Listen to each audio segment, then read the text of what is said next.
नमस्कार, आप देख रहे हैं कमल राष्ट्रीय। मेरे यानी अंकुर पांडे के साथ करेंगे खबरों पर विस्तार से बात, लेकिन उससे पहले एक नजर अभी तक की हेडलाइंस पर।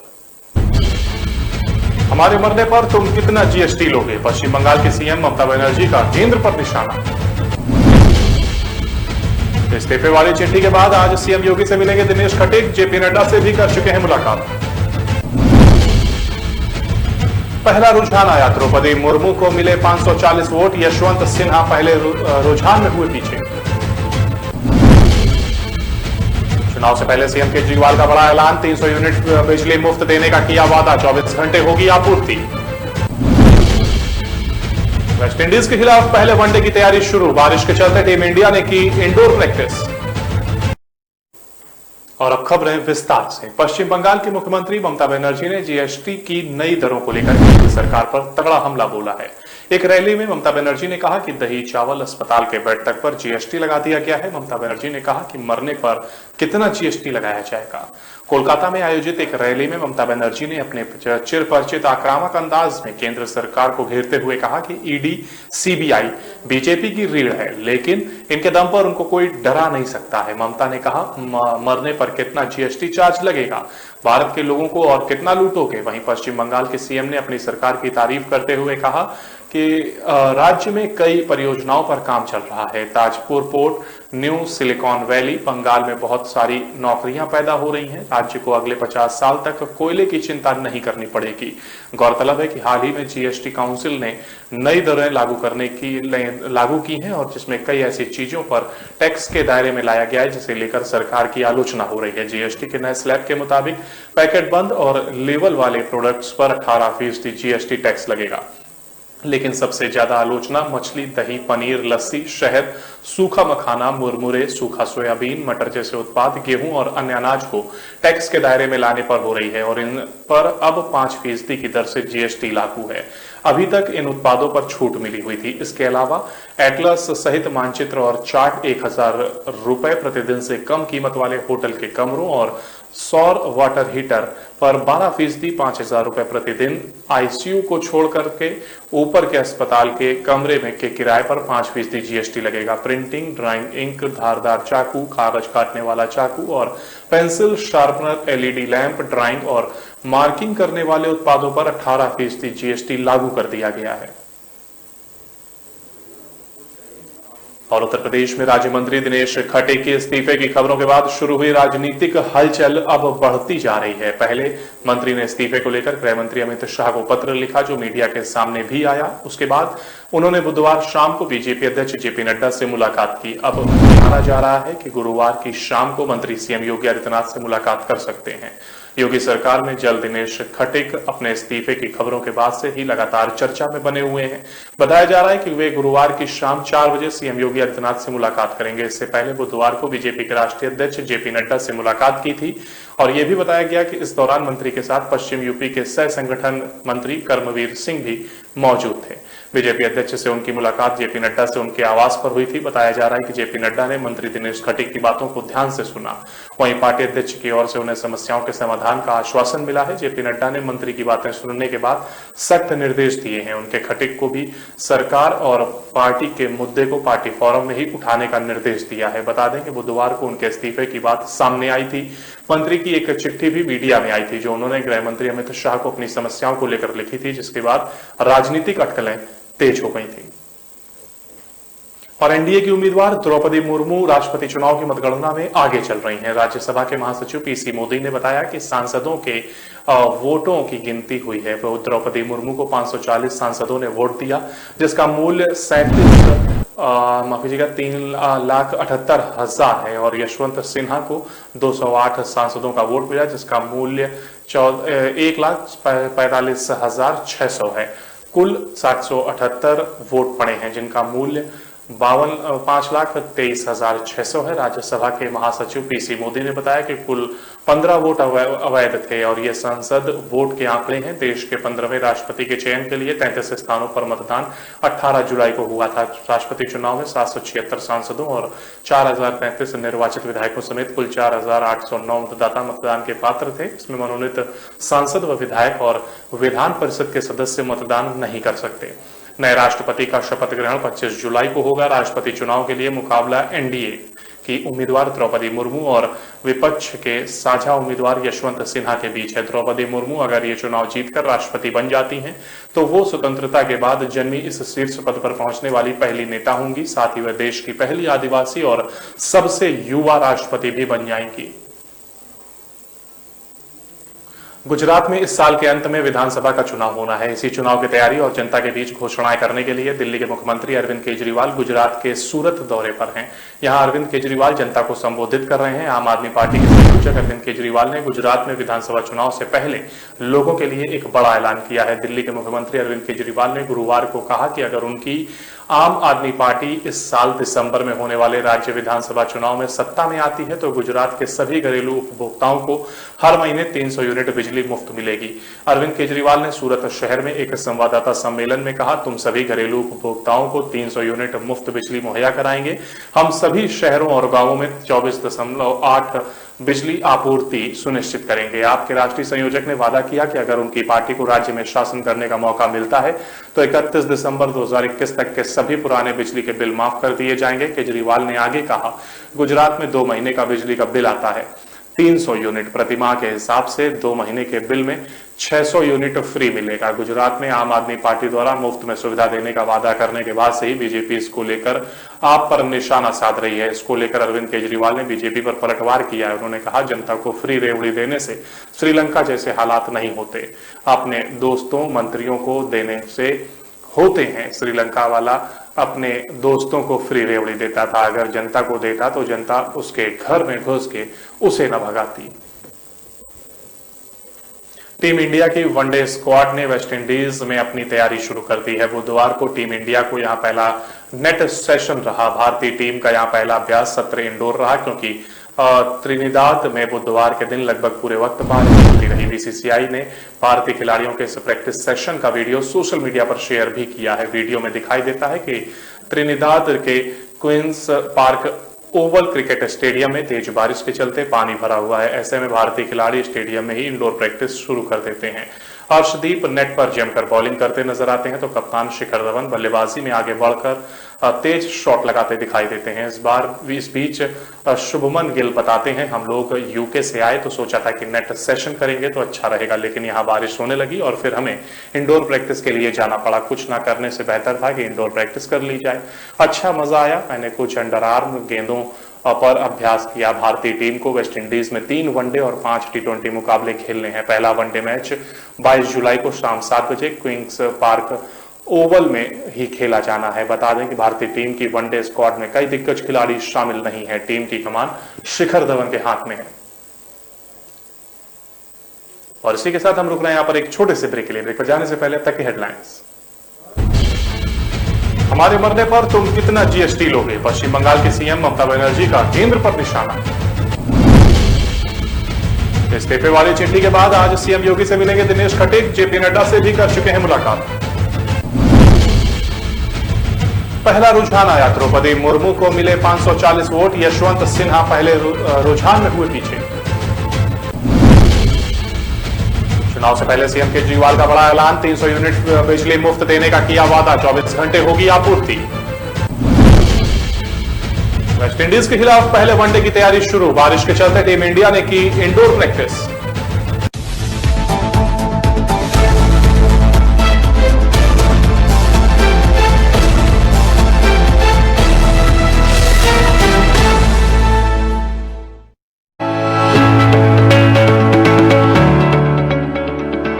आजादी के अमृत काल में देश ने 200 करोड़ वैक्सीन डोज का असाधारण लक्ष्य प्राप्त कर आजादी के 75 साल के महोत्सव को यादगार बना दिया है।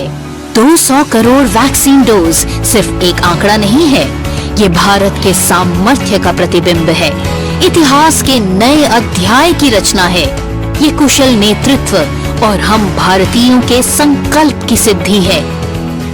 भारत का वैक्सीनेशन अभियान सबका साथ, सबका विकास, सबका विश्वास और सबका प्रयास का सबसे जीवंत उदाहरण है।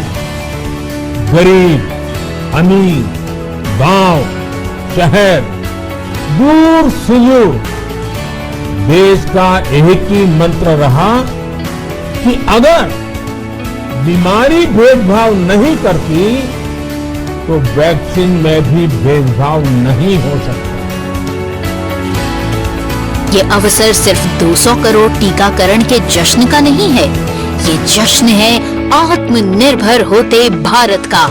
ये जश्न है हमारे डॉक्टरों, हेल्थ वर्कर्स के समर्पण के प्रति सम्मान का। ये जश्न है हमारे वैज्ञानिकों और वैक्सीन उत्पादन में लगे कर्मवीरों को आभार जताने का। ये मौका है हमारी आशा और आंगनवाड़ी कार्यकर्ताओं की कर्मशीलता को सलाम करने का। ये जश्न भारत के कुशल नेतृत्व के प्रति सम्मान प्रदर्शित करने का भी है। कुशल नेतृत्व और हम भारतीयों के संकल्प का ही परिणाम है कि भारत कोरोना के खिलाफ लड़ाई में मजबूती से खड़ा है।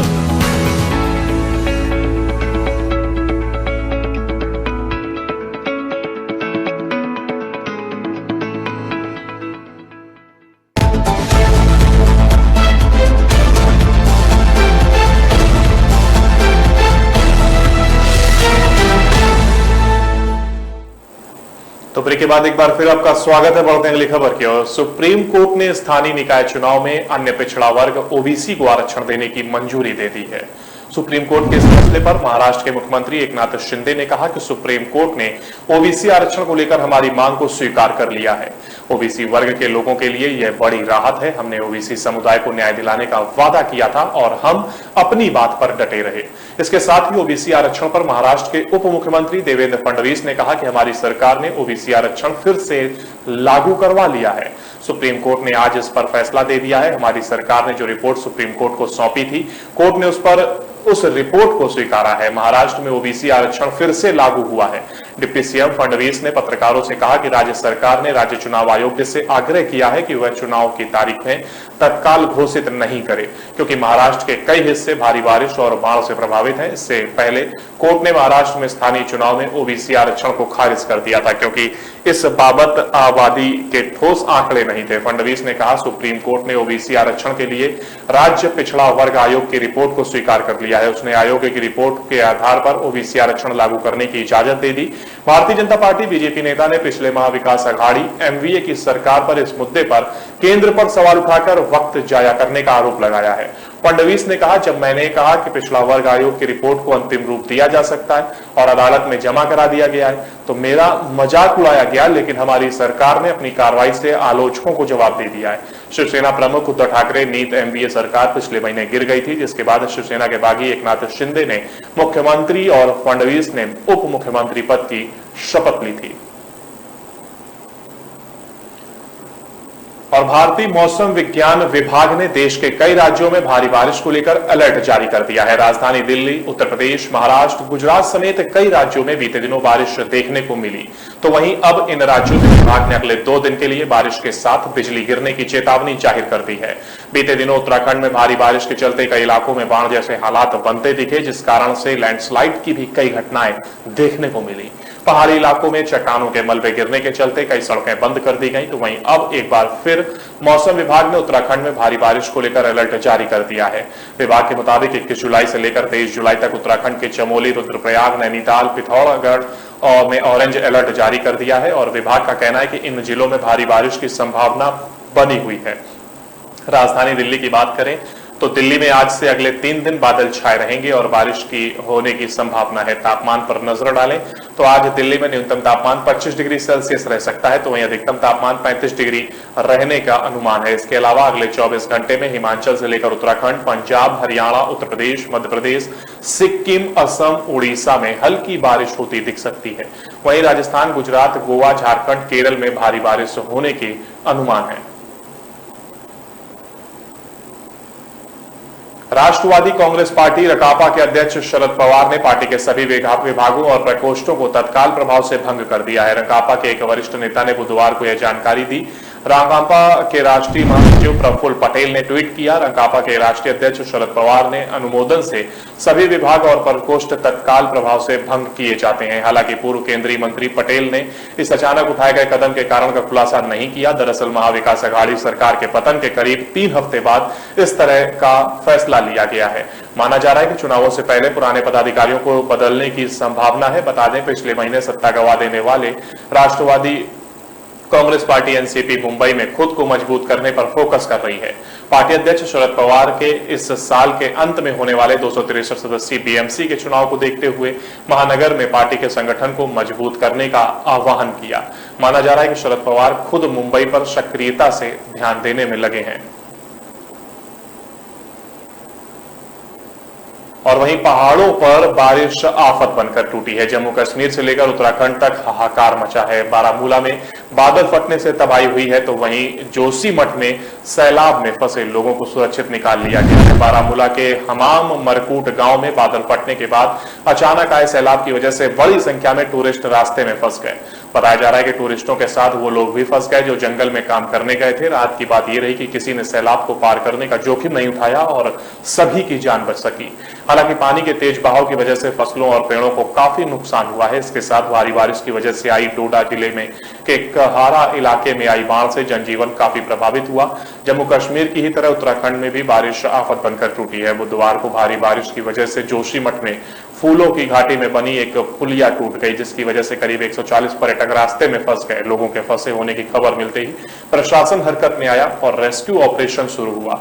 काफी मशक्कत के बाद आखिरकार एक कर सभी पर्यटकों को सुरक्षित निकाल लिया गया। प्रदेश में अनेक स्थानों पर लगातार हो रही बारिश से भूस्खलन हुआ है, जिससे कई मार्ग यातायात के लिए अवरुद्ध हो गए हैं और सामान्य जनजीवन प्रभावित हुआ।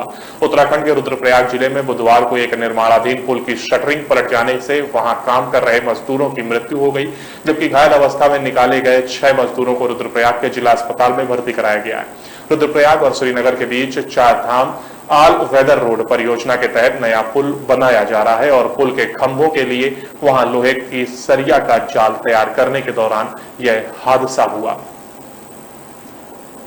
और बिहार के गोपालगंज में आयोजित मिलन समारोह में वीआईपी के प्रमुख और बिहार के पूर्व मंत्री मुकेश सहनी ने जेडीयू के वरिष्ठ नेता आलोक पटेल को पार्टी की सदस्यता दिलाई। बुधवार को अपने सैकड़ों समर्थकों के साथ आलोक पटेल विकासशील इंसान पार्टी में शामिल हो गए। इस दौरान पूर्व मंत्री मुकेश सहनी ने कहा कि अगर किसी को समझना या जानना है तो उसके किरदार को देखना चाहिए। किरदार से ही देवता बना जा सकता है और किरदार देखकर ही किसी व्यक्ति को दानव भी समझा जा सकता है। फिल्मी पृष्ठभूमि से राजनीति में आने वाले VIP supremo Mukesh Sahani film का उदाहरण देते हुए कहा कि 2.5 से 3 घंटे की फिल्म में किरदार देख हम हीरो और विलन की पहचान कर लेते हैं। कहा, मैंने गरीबी से उठकर बड़े संघर्षों के बाद आज यह मुकाम पाया है। गरीबों का दर्द समझता हूं। गरीबों और समाज के लोगों की आवाज बनने के लिए ही राजनीति में आया हूं।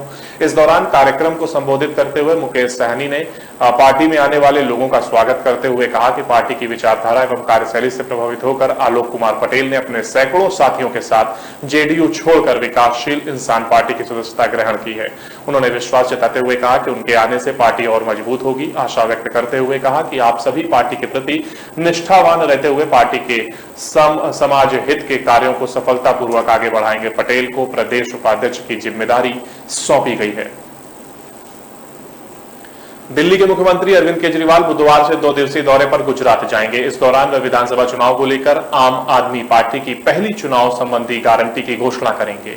आपके एक नेता ने इस बारे में जानकारी दी है। आम आदमी पार्टी की गुजरात इकाई के महासचिव मनोज सोरातिया के मुताबिक आपके राष्ट्रीय संयोजक केजरीवाल बुधवार शाम को सूरत पहुंचेंगे और गुरुवार को गुजरात चुनाव के लिए पहली गारंटी की घोषणा करेंगे। मनोज सोरथिया ने संवाददाताओं से कहा, 21 जुलाई को अरविंद केजरीवाल गुजरात की जनता को अपनी पहली चुनावी गारंटी देंगे। इसके साथ ही वह गुजरात में आगामी चुनाव को लेकर पार्टी नेतृत्व के साथ समीक्षा बैठक भी करेंगे। इस महीने केजरीवाल का यह दूसरा गुजरात दौरा होगा। इससे पहले केजरीवाल ने 3 जुलाई को अहमदाबाद में एक सभा को संबोधित किया था और लोगों से मुफ्त बिजली के मुद्दे पर चर्चा की थी। गौरतलब है कि गुजरात में इस वर्ष के अंत में चुनाव होने वाले हैं। राज्य में भाजपा लगातार पिछले 27 वर्षों से सत्ता पर काबिज है। आम आदमी पार्टी ने गुजरात में मुफ्त बिजली को एक प्रमुख चुनावी मुद्दा बनाया है। आप खुद को गुजरात में सत्ता का प्रबल दावेदार बता रही है। और इसी के साथ हम यहां पर रुक छोटे से ब्रेक के लिए। ब्रेक पर जाने से पहले अब तक की हेडलाइंस। हमारे मरने पर तुम कितना जीएसटी लोगे, पश्चिम बंगाल के सीएम ममता बनर्जी का केंद्र पर निशाना। इस्तीफे वाली चिट्ठी के बाद आज सीएम योगी से मिलेंगे दिनेश खटीक, जेपी नड्डा से भी कर चुके हैं मुलाकात। पहला रुझान आया, द्रौपदी मुर्मू को मिले 540 वोट, यशवंत सिन्हा पहले रुझान में हुए पीछे। चुनाव से पहले सीएम केजरीवाल का बड़ा ऐलान, 300 यूनिट बिजली मुफ्त देने का किया वादा, 24 घंटे होगी आपूर्ति। वेस्टइंडीज के खिलाफ पहले वनडे की तैयारी शुरू, बारिश के चलते टीम इंडिया ने की इंडोर प्रैक्टिस।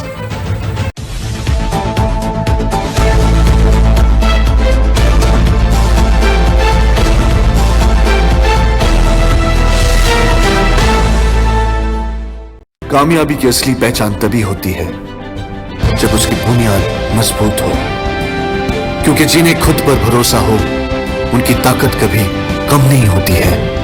इसलिए भरोसा करिए सिर्फ मिकी पावर प्लस टीएमटी बात पर। अब घर बनेगा स्ट्रांग, चलेगा लाइफ लॉन्ग।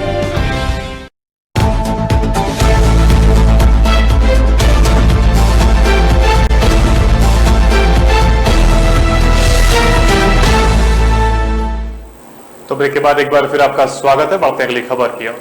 देश भर के कई राज्यों में एक बार फिर से कोरोना वायरस संक्रमण में तेजी देखी जा रही है, जिसके चलते आज राजधानी दिल्ली समेत कई राज्यों में कोरोना संक्रमण के मामलों में इजाफा देखा जा रहा है। फिलहाल इसी बीच खबर मिल रही है कि त्रिपुरा के मुख्यमंत्री डॉक्टर माणिक साहा कोरोना पॉजिटिव हो गए हैं। दरअसल त्रिपुरा के मुख्यमंत्री डॉक्टर माणिक साहा बुधवार 20 जुलाई को कोरोना वायरस संक्रमण से संक्रमित पाए गए। वहीं कोरोना संक्रमण की जांच में पॉजिटिव आए हैं और जिसके बाद उनके संपर्क में आए लोगों को आवश्यक सावधानी बरतने का आग्रह किया गया है।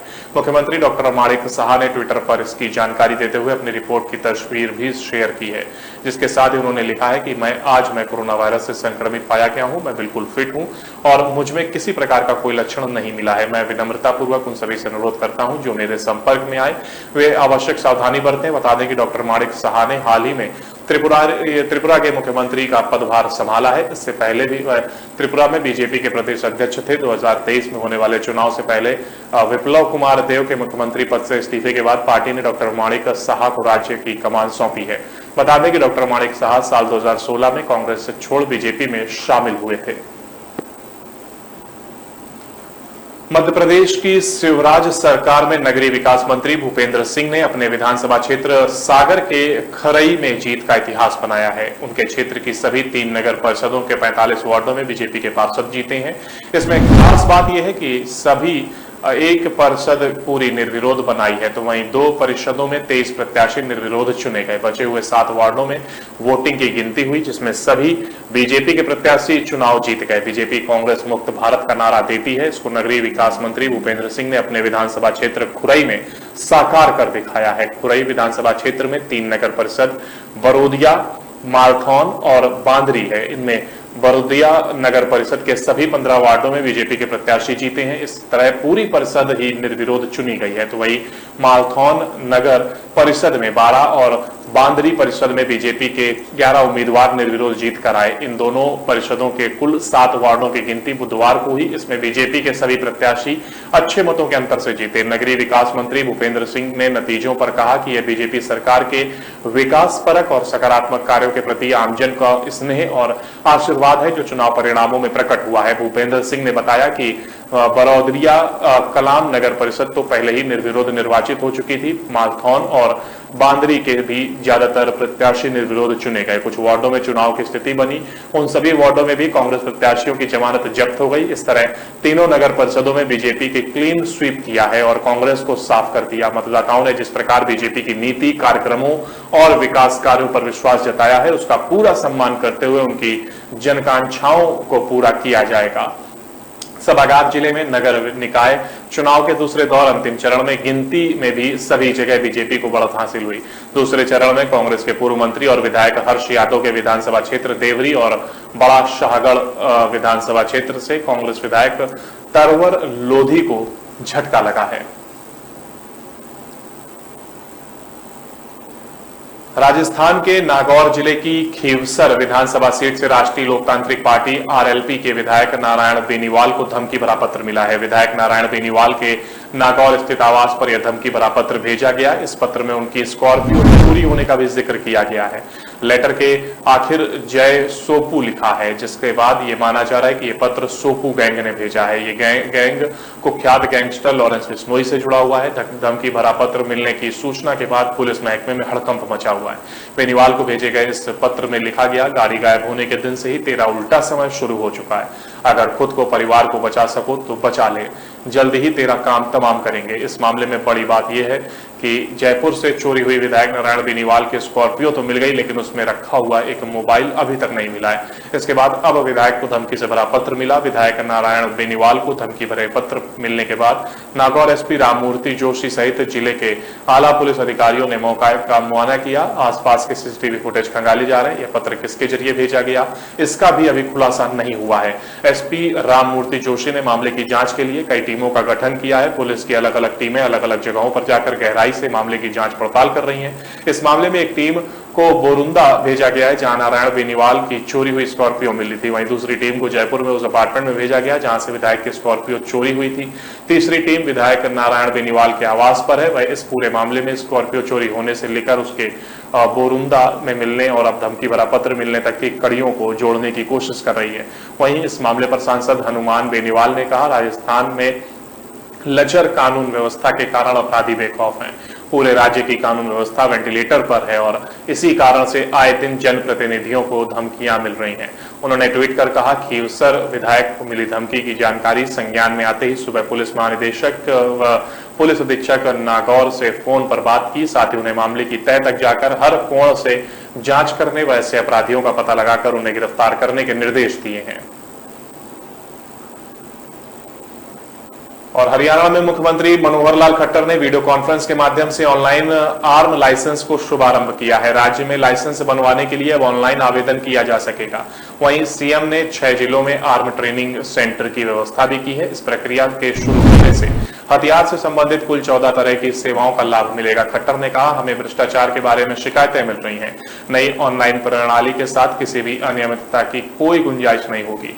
पूरी प्रक्रिया अब 60 दिन के बजाय 25 दिन में पूरी की जा सकती है। आर्म लाइसेंस शुल्क भी 2100 रुपए निर्धारित किया गया है, जिसमें से 1500 रुपए प्रशिक्षण के लिए, 500 रुपए आवेदन के लिए और 100 रुपए अटल सेवा केंद्र के लिए, जहां से ऑनलाइन आवेदन कर सकते हैं। मिली जानकारी के अनुसार इस पोर्टल पर नए आर्म लाइसेंस रिन्यूअल, किस तरह का हथियार लेना है, बिक्री और हस्तांतरण संबंधित एरिया में वैलिडिटी का एक्सटेंशन, आउटसाइड लाइसेंस रजिस्ट्रेशन, क्षेत्राधिकार में पता बदलवाना, हथियार खरीदने की अवधि का एक्सटेंशन, हथियार कन्वर्ट करवाना आदि जैसी 14 सेवाएं उपलब्ध होंगी। इस ऑनलाइन सुविधा से दलालों की मदद नहीं लेनी पड़ेगी। आवेदनकर्ता के पास हथियार चलाने का प्रमाण पत्र होना चाहिए। साथ ही हथियार को सेफ कस्टडी में रखना होगा। कहीं आवेदन के लिए मेडिकल सर्टिफिकेट, जन्म प्रमाण पत्र, आवास प्रमाण पत्र, पहचान के लिए एफिडेविट या सेल्फ डिक्लेरेशन देना होगा।